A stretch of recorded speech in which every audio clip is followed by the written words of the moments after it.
बादशाह और एक गुनाहगार कैदी।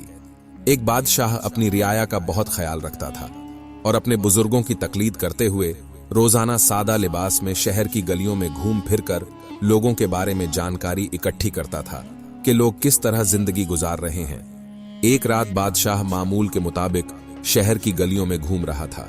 चलते चलते वो कैद खाने के दरवाजे तक पहुंच गया। कैद खाने के पास सिपाही एक चोर को गिरफ्तार करके अंदर ले जा रहे थे।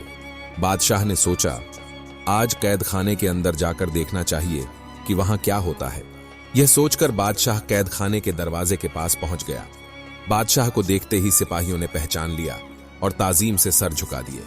बादशाह ने जब सिपाहियों को बताया कि वह कैद खाने का मुआयना करना चाहता है तो सिपाही बादशाह को लेकर अंदर चले आए।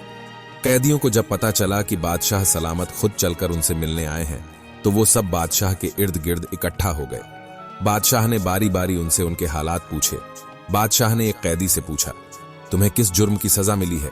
वह आदमी कहने लगा, बादशाह सलामत, मैंने कोई जुर्म नहीं किया, मैं बेगुनाह हूं, मुझे चोरी के जुर्म में लाया गया है, हालांकि मैंने जिंदगी में कभी चोरी नहीं की। बादशाह ने जब दूसरे कैदी से पूछा कि तुम्हारा क्या कसूर है, तो उसने भी रोते हुए बादशाह से कहा कि मैं बेकसूर हूं, मैंने कोई जुर्म नहीं किया, लेकिन यह सिपाही फिर भी मुझे गिरफ्तार करके कैद खाने में ले आए हैं। गर्ज जितने भी कैदी थे सबने ही बादशाह को यह यकीन दिलाने की कोशिश की कि वो सब बेगुनाह हैं। बादशाह सलामत सबकी बातें सुनते रहे और मुस्कुराते रहे।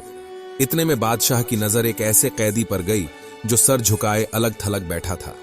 बादशाह ने सिपाहियों से कहा कि इस आदमी को हमारे पास लाओ, ये क्यों मुंह छुपाए बैठा है?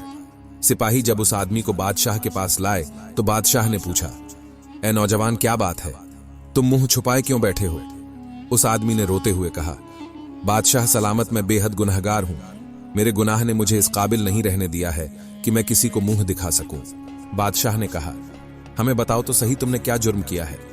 उस आदमी ने कहा कि मैं एक अच्छा आदमी था, हमेशा ईमानदारी से काम करता था, लेकिन एक दिन ना जाने क्यों मेरे दिल में शैतान ने घर कर लिया और मैंने एक आदमी के पैसे चुरा लिए और इस तरह मुझे कैद खाने भेज दिया गया।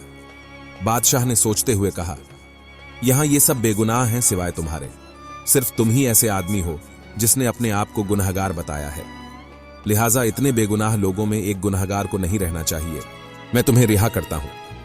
कुछ अरसा बाद बादशाह फिर कैद खाने का मुआयना करने गया और बारी बारी कैदियों से मुलाकात की।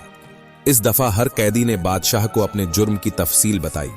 बादशाह ने यह सुनने के बाद हुक्म जारी किया कि ये लोग वाकई गुनहगार हैं, इन्हें अभी तक शर्मिंदगी का एहसास नहीं, बहुत फख्र से अपने जुर्मों की कहानी मजे ले लेकर सुना रहे हैं, लिहाजा इनकी सजा और बढ़ा दी जाए। यह सुनकर वो लोग बेहद हैरान हुए और बादशाह के जाने के बाद उसके वजीर से पूछने लगे कि जब उस शख्स ने अपने गुनाह का एतराफ किया था तो बादशाह ने उसे रिहा कर दिया, लेकिन जब हमने गुनाह का एतराफ किया तो बादशाह ने हमें और सजा दे दी, ऐसा क्यों हुआ? यह सुनकर बादशाह का वजीर, जो बादशाह के मिजाज को समझता था, कहने लगा, पहले आदमी को इसलिए रिहा किया गया क्योंकि उसने जुर्म का एतराफ इसलिए नहीं किया कि वो आजाद होना चाहता था, बल्कि इसलिए किया था कि वो अपने किए पर नादिम और शर्मिंदा था। लेकिन तुम लोगों ने पहली दफा बादशाह को अपनी बेगुनाही की कहानी इसलिए सुनाई ताकि वह तुम्हें आजाद कर दे, और इस दफा गुनाह का एतराफ भी इसलिए किया कि शायद बादशाह तुम्हें रिहा करा दे, इसलिए बादशाह ने तुम्हें आजाद नहीं किया।